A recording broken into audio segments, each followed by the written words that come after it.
In my experience as a youth minister for over 14 years, I found out 4 things that always killed my fire. Number 1, it was offense. Anytime I got offended at somebody, I lost my fire. People leave the churches because of offense. Actually, 99% of people that leave the churches today leave because of offense. And for those of us who think, yeah, it's about church, do something and change so that people stop leaving the church because of offense. Actually, in one meeting, Jesus had 75 of His key leaders leave Him. If you think that if the church will get perfect, less people will leave the church because of offense. If the church will get perfect, more people will leave because of the offense, because they could not live up to that perfectionism. Offense is unavoidable. We can only stop causing offenses, but we cannot ever stop having offenses. You will be offended. And offense is the devil's trap to cause your fire to die out. It's just the devil's trap. That's all it is. If you look today, somebody offended you. Tomorrow, unknowingly, you're going to offend somebody. And it's the devil's trap to kill your fire. That's all it is. The second thing that I've seen in my ministry and personally in my life, or what kills the fire, is disappointment. It's when you dream, you believe, you fast, you pray, and it doesn't happen. You prayed for somebody you believed that they're going to be healed. You had a word from God. You knew it and nothing happened. And next thing that happened is that becomes like a water that goes on your fire. And it's very important. I want you to see this. When you get offended, honestly, Jesus doesn't really go after you and tries to butter you up. When the guys got offended, Jesus didn't go up to them and say, hey guys, let me explain. I didn't mean you to eat my flesh. I meant communion. Jesus didn't do that. But when guys left Jerusalem, walked to city of Emmaus, He walked beside them, encouraged them with scriptures until their hearts got on fire again.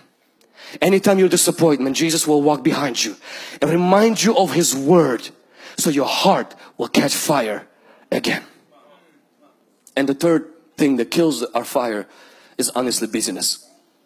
It's when we become so busy that we don't have time to spend time with the Lord. We don't have time to even make it to church. And please understand, intimacy makes you fruitful, not busy. Busyness can be a result of intimacy, but busyness itself does not make you successful. Only intimacy with God makes you successful. If you are too busy to pray, you are too busy. If you are too busy to be with God, you are too busy. And this is what I know about busy people. You actually don't make more money. You make less. Because you break God's rule. God ordered for us to rest on Saturday. If you say, but I'm going to work 3 jobs, 4 jobs, I mark this. You will not make more money.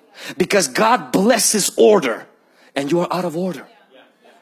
God blesses order, not out of order. I mentioned how Chick-fil-A decided not to open its fast food restaurant chain on Sundays. And people said, did you know that on Sundays all the fast food restaurants make the most money? And the main guy of Chick-fil-A, he says, I know, but God said and people should take a rest at least one day. And he says, and I'm going to choose the most busiest day to rest. Average fast food restaurant makes $1 million a year. Chick-fil-A makes 5.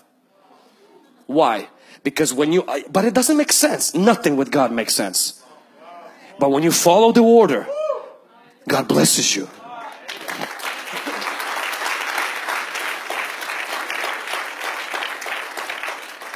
Same thing, when you give, it seems like but you're going to lose money. And somehow you have enough. When you hold on to that, it seems like it's never enough. Business is good if it comes out of your fruitfulness and it doesn't affect your intimacy with God. But the moment you see your fire is dying out, your fire is dying out, cut back on some things. Catch your breath. Relax. You're still gonna die. Why work so hard that you waste you ruin your health to get more money, and then you spend your money to get your health back? Why don't you just keep both at the same time? Because this is not just about relationship with God. This is about your health being. This is about your kids. Knowing who you are. This is about your family. This is about your spouse. This is about everyone, everything being intact. And the last one is materialism. Materialism is not when you have stuff.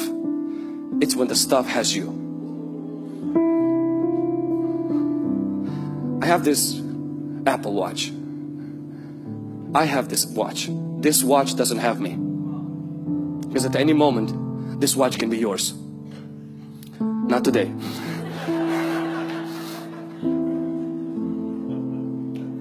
The most freeing thing for my relationship with God has been is when I can hold things without holding on to them. When God has the right to take anything out of my hand, and I have the privilege to take anything out of His pocket.